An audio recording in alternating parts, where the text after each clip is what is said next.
The upper expanded part of the lower respiratory tract which is modified for producing voice and it is called voice box या फिर organ of phonation.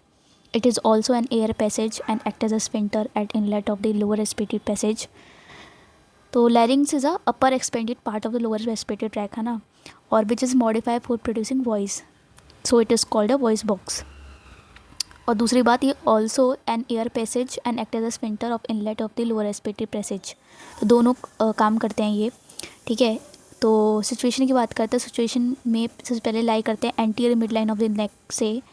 तो ये notes मैंने basically BDC से बनाए हैं. और जो सिचुएशन की बात कर रहे थे हम, सिचुएशन जो है वो anterior mid line of the leg में लाई करेंगे एंड एक्सटेंड करते हैं रूट ऑफ द टंग. तो सिचुएशन में पहले सबसे पहले कहाँ पे लाई करता है, फिर कैसे एक्सटेंड करता है, फिर एक अडल्ट मेल में कहाँ पे पाया जाता है, एक अडल्ट फीमेल में कहाँ पाया जाता है और उसका साइज़ कितना होता है. तो सिचुएशन की बात करें तो सिचुएशन में सबसे पहले anterior mid line of the neck में लाई कर रहा है एंड एक्सटेंड कर रहा है root of the tongue to the trachea, ठीक है. एक अडल्ट मेल में जो है वो C3 to C6 वर्टिब्रा तक लाई कर रहा होता है एंड एक हायर लेवल होता है इन अडल्ट फीमेल में क्योंकि उसमें C1 to C4 लाई कर रहा होता है, ठीक है. साइज़ की अगर बात करें तो साइज़ में 44 mm इन मेल्स होते हैं एंड 36 mm इन फीमेल्स होते हैं. अब पार्ट्स ऑफ द लैरिंग्स पे आ जाते हैं. पार्ट ऑफ द लैरिंग्स में सबसे पहले हम देखते हैं कि एक तो ग्लॉटिस होता है एंड ग्लॉटिस के ऊपर वाला पार्ट को हम सुप्राग्लॉटिस बोलते हैं एंड ग्लॉटिस के नीचे वाले पार्ट को हम सबग्लॉटिस बोलते हैं. फिर हम देखते हैं कि कॉन्स्टिट्यूशन ऑफ द लैरिंग्स में क्या आते हैं. कॉन्स्टिट्यूशन ऑफ द लैरिंग्स बेसिकली हम कार्टिलेज की बात करेंगे. कार्टिलेज कितने प्रकार के होते हैं एंड कितने पाए जाते हैं. यहाँ से क्वेश्चन बनता है कि name the cartilage of the larynx, write a short note on the cartilage of larynx. तो larynx is a compose of skeleton framework of a 9 cartilage connected by joint, ligament and membranes, ठीक है, and move by the various muscles and lined with mucus membrane. तो 9 cartilage basically देखने को मिलते हैं and cartilage और लैरिंग्स में जो होते हैं वो 3 पेयर आते हैं और 3 अनपेयर्ड आते हैं. तो 3 पेयर मिलके जो है वो 6 कार्टिलेज बनाते हैं एंड 3 अनपेयर्ड मिलके टोटल जो है 9 कार्टिलेज बनाएंगे. फिर हम अनपेयर्ड कार्टिलेज की अगर बात करते हैं तो सबसे पहले थायरॉयड आता है, क्रिकॉइड आता है एंड एपिग्लॉटिस आता है. थायरॉयड कार्टिलेज की बात करते हैं तो वी शेप का होता है और एडम एप्पल फॉर्म करता है एंड क्रिकॉइड कार्टिलेज जो होता है वो कंप्लीट रिंग शेप होता है and foundation of the लैरिंग्स form करेगा. एपिग्लॉटिस जो होता है वो लीफ लाइक होता है एंड प्रिवेंट करता है food from the entering the trachea during swelling, ठीक है. फिर हम आ जाते हैं अपने सेकेंड पार्ट पे which is a pair type की जो हमारे कार्टिलेज होते हैं वो कौन कौन से होते हैं. उसमें एक एरिटिनॉइड कार्टिलेज हो गया, एक कॉर्निकुलेट हो गया, एक यूनिफॉर्म हो गया, ठीक है. तो एरिटिनॉइड वाला जो होता है वो पिरामिडल शेप का होता है and crucial for the vocal cord and movement. And corniculate और क्यूनिफॉर्म जो होते हैं वो स्मॉल कार्टिलेज होते हैं, लोकेट करते हैं इन दी एपिग्लॉटिक फोल्ड में, ठीक है.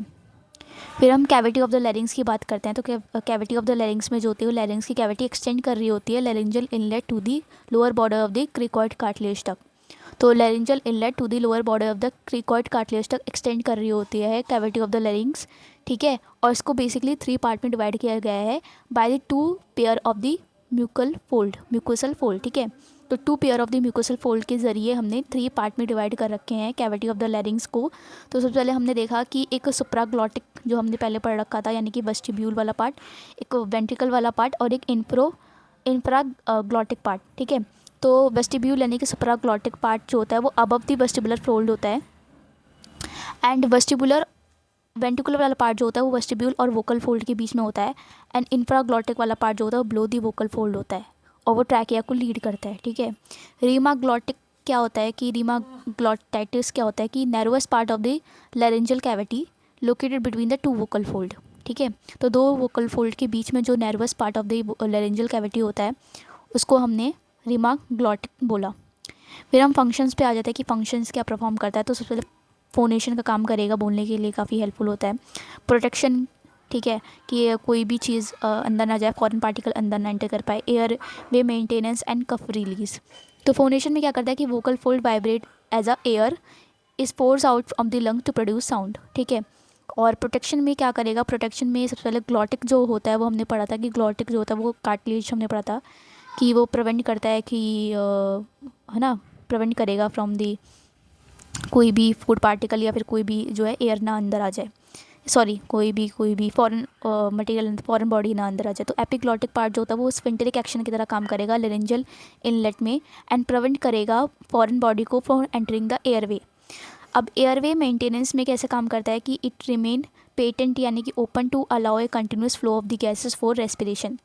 तो और फिर फोर्थ आ गया कि कफ रिलीज़ की तरह काम करेगा यानी कि हाई प्रेशर एयर रिलीज़ करेगा कफिंग में and expels irritant from respiratory tract. फिर अब आ जाते हैं कौन कौन से मसल्स होते हैं लैरिंग्स के अंदर। तो इंट्रिंसिक मसल्स ऑफ द लैरिंग्स की अगर बात करें तो 9 मेनली हम पढ़ते हैं, ठीक है। तो 9 में जो है क्रिकोथायरॉयड आ गया। क्रिकोथायरॉयड जो है वो एलिवेशन ऑफ द लैरिंग्स करेगा and posterior crico arytenoid triangular ये डिप्रेशन ऑफ द लैरिंग्स करेगा एंड लेटरल क्रिको एरेटिनॉइड जो है वो ओपनिंग इनलेट करेगा और ट्रांसफर एरेटिनॉइड जो होता है वो क्लोजिंग इनलेट करेगा। ऑब्लिक एरेटिनॉइड और एरी एपिग्लॉटिसन जो है वो abductor of the voice box होता है, ठीक है।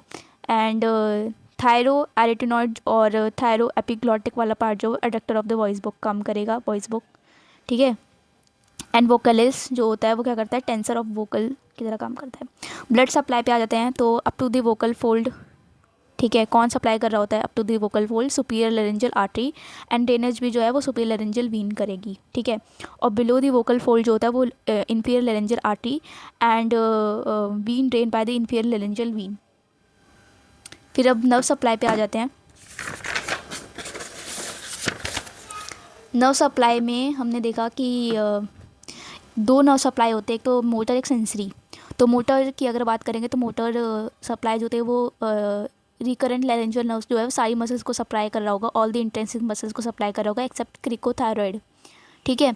एंड एक्सटेंसिव लैरेंजियल नर्व जो है सप्लाई करेगा खाली क्रिकोथायरॉयड मसल्स को। और सेंसरी नर्व सप्लाई में इंटरनल लैरेंजियल नर्व जो है वो सप्लाई करेगा mucous membrane up to the vocal fold and recurrent laryngeal nerve जो है वो सप्लाई करेगा, है ना, बिलो दी वोकल फोल्ड जो है म्यूकस मेम्ब्रेन को। फिर अप्लाइड की अगर बात करते हैं तो अप्लाइड में जो है वो लेरेंजाइटिस हमने देखा कि लेरेंजाइटिस है ना इन्फ्लामेशन ऑफ द लैरिंग्स हो जाता है and causing hoarseness of the voice, ठीक है। और लेरेंजल एडिमा भी देखने मिलेगा यानी कि swelling in loose submucosal cord can quickly lead to airway obstruction. फिर हमने एयरवे नर्व्स इंजरी पढ़ेंगे। नर्व्स इंजरी में जो है वो रिकरेंट लेरेंजल नर्व जो कि काफ़ी हेल्पफुल है क्योंकि सारी मसल्स को इंट्रिंसिक मसल को यही सप्लाई कर रही होती है, प्लस ये जो है सेंसरी नर्व सेंसरी सप्लाई भी कर रही होती है mucosal fold below the level of vocal fold के लिए। तो अगर यूनिलेटरल रिकरेंट लेरेंजल नर्व हो गया तो causes hoarseness as opposite cord compensated. तो हॉर्सनेस वॉइस जो है देखने को मिलेगी क्योंकि अपोजिट कोड जो है वो कंपनसेट नहीं कर पाता। बाई लेटरल रिकरेंट लेरेंजल नर्व अगर होता है तो वोकल कोड जो होती है वोकल कोड जो होती है वो पूरी कैडवरिक हो जाती है, कैडवरिक पोजीशन में, ठीक है। और leading to severe breathing difficulty and loss of the voice हो जाता है। तो दैट्स इट फॉर द लैरिंग्स।